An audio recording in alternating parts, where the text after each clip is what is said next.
is your first time here, I'm so glad that you're here joining me today.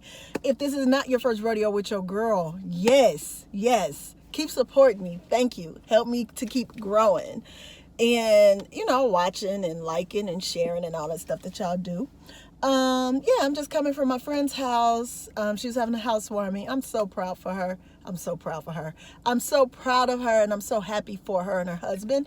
They bought their first house and they're older, but I think we get so caught up on age that we think we're supposed to have things done at a certain time. But yeah, that ain't even what this is about. But this video is dedicated to why I stopped teaching. So as I'm driving, I'm just gonna give y'all the haps on what happened. I've been in the education field for about 15 years, I guess, maybe longer. I don't even remember anymore. But I enjoy teaching. I love the kids. And I don't just love the kids. I love middle school kids. Like, they are my stuff. If, I had to do it again, would I teach middle school? Heck yeah. Like, that is the most impressionable age to me. Like, I know most of children's development happens between the age of 0 and 3. Like, that's when their brain gets to get... Oh, I feel so sorry for that squirrel. It's just laying flat on his back. I've been seeing a whole lot of squirrels get caught up, y'all. I don't know what's going on, but hey, if it's you or the squirrel can't get up and sue you. So I guess, So yeah, I love the middle school kids. And it got to the point that it was like I needed to figure out what was my next step. And it wasn't that I didn't want to be teaching. It was just the situation I was in. So the last place I was teaching at, I was at a charter school in South Minneapolis. I was the only black teacher. And, all the admins, everyone was white. It just was what it was. And it was just a whole lot going on. Now, mind you, I was also having issues with my licensure. Minnesota is like the hardest state to get licensed in, but we have the lowest graduating rates for especially children of color, which is ridiculous that is what it is, but that's just what the reality is of children of color who go to school in Minnesota. So back what I was saying. So yeah, the school that I was at, like I said, don't get me wrong, there were a few people who were trying to be progressive and, change the direction that the school was going, because the school was like 99% students of color. And oh y'all, speaking of students of color, it was so ridiculous that we had so many issues with the Hispanic children and the African American children or African children. It was like ridiculous. They were always into it, and most of the time it was the Hispanic children bullying the children who were of African descent. And I'm like, how is this possible? But that's a whole nother story. And it was just so many people that was there, and I felt like they were just there because they needed a paycheck, not because they actually wanted to be there. And it was stressful for me because I felt like I had to be the one that was holding up my whole culture. And I'm like, that's a whole lot to put on one person, that they have to be responsible for everything that goes on. And, if they need to know an answer, they ask you. Or if, something goes wrong with a student, I'm supposed to know. How am I supposed to know everything? All I can tell you about is me.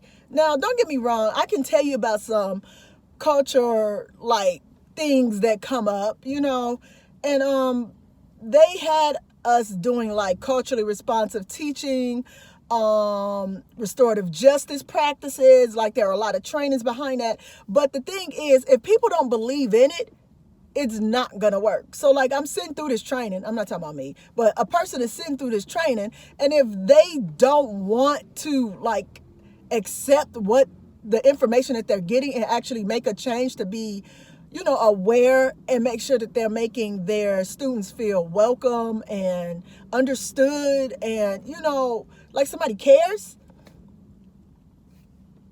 Yeah. But back to my whole thing. The education field is saturated with people who are not of color in Minnesota. It's really hard to like have a partner, like, you know, a mentor or someone that's close to you that you can, you know, deal with. Now, don't get me wrong, there are plenty of people of color who are in, you know, educational places, but it's just like, it's far and in between to whereas it's enough of us to represent the actual communities that are in our schools. It was just a lot to just have to deal with the parents being racist against me. Like one parent, I was having a problem with one of my students and they just would not respect me. Like they were disrespectful to the utmost level possible. And I did not understand why. And so one day I met the person's mom and the mom straight up told me, "We don't respect people like you." And I'm like, what? What do you mean, people like me? Do you mean women? Do you mean teachers? Do you mean women over 30? Do you mean women who are, what, 5'6"? So I'm going all around, you know, being funny because I knew what she was talking about. And she was just like, people like you. And I was like, oh, so you have a problem with what? My color?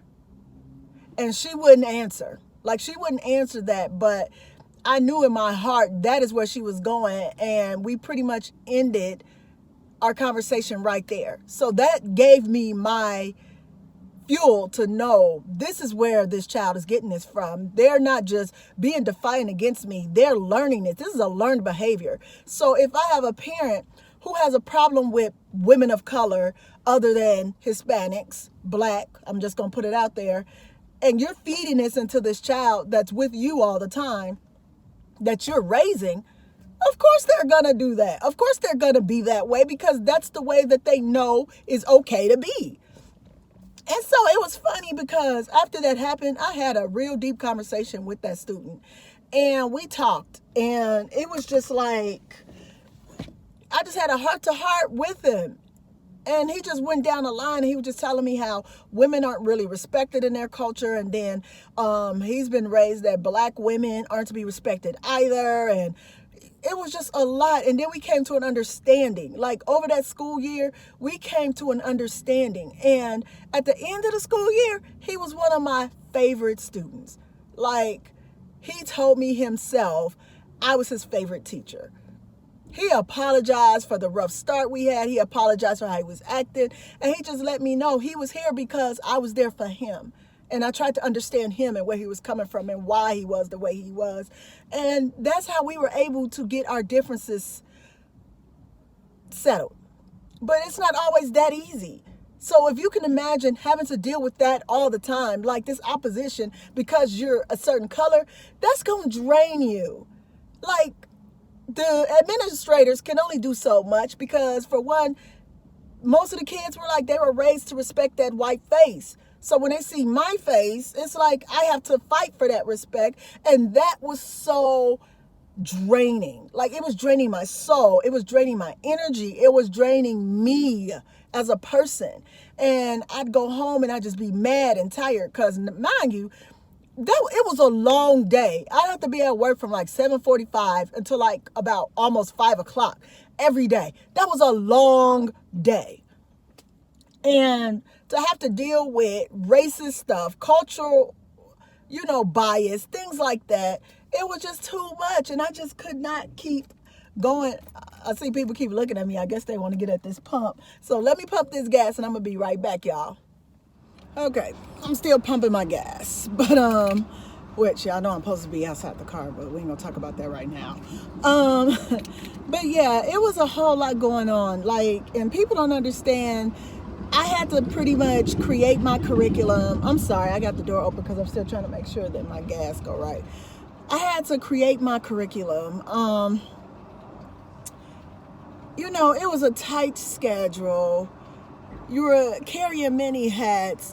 And on top of that, y'all need to realize teachers don't get paid a lot. For whatever reasons, people be like, oh, y'all get a summer off. Yeah, we get a summer off, but you don't understand what we have to do during that summer.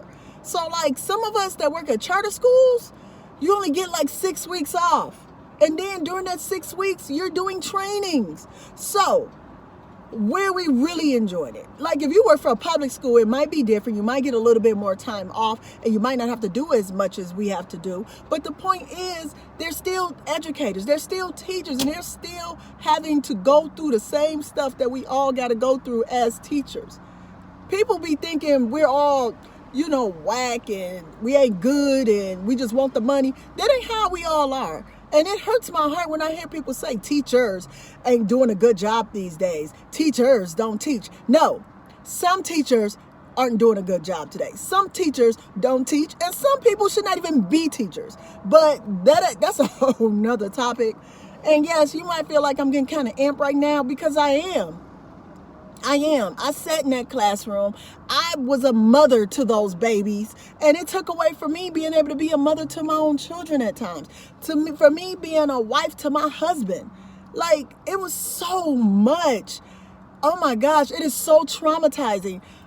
People don't realize teachers get PTSD as well. You be like, oh, y'all don't get no PTSD. Yes, we do. We go through stuff, and the things that we have to go through, you all would not believe. Like, don't get me wrong. I've never had a child try to beat me up. Like, when I was teaching at first, I did. I remember I was teaching at this one school in Minneapolis. I ain't going to say the school name. But the principal, who happened to be she happened to be my first professor when I started my master's program at St. Thomas. And she was like, I need you to come in and, you know, cover this class. I know you can do it. Okay. Now, mind you, before I even stepped in the class already had 3 teachers already. And it's like the end of September. Right. So, the first day, I got kicked, I got spit on, and I got called the B word. All in my first day there. But guess what? The person that did that, they love me to this day. Like, I see them at the store and stuff.